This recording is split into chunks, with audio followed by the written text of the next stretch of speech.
6 months ago. I'm sitting, and they want me to go backstage. I couldn't do it. I lead a busy life, and I just didn't want to.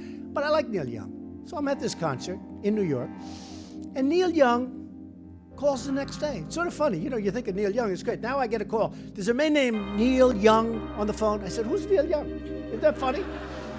It's like a name. I say, who's Neil Young? Oh, he'd like to talk to you. I said, oh. They said he's a singer. Oh, that Neil Young, I see. I actually didn't know. I was saying, you can't put two Neil Youngs together. So he calls me, hey, Mr. Trump, I heard you were at my concert last night. I'd love to come up and say hello to you.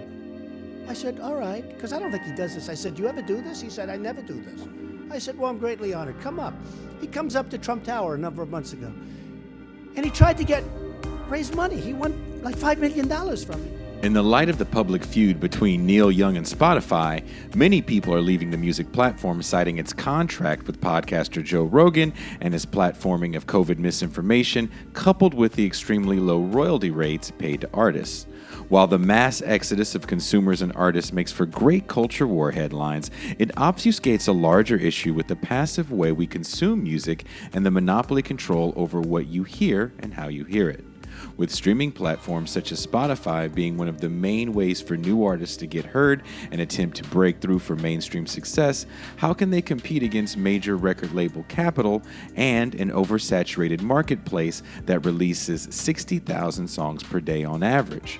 With more musicians finding it more lucrative to create sound libraries to be put in movies and television scores and commercial jingles, writing and recording the next great record could be an antiquated notion. Corporate sponsorship, getting a larger corporate-sponsored tour, or even playing corporate-sponsored venues is the goal of many artists, mainstream and underground alike. So, are we all sellouts now? Just don't tell me what to do.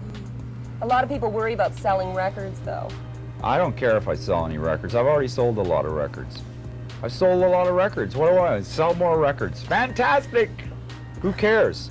What do you get? You go home, you go to sleep. You're still sleeping, whether you sold records or not.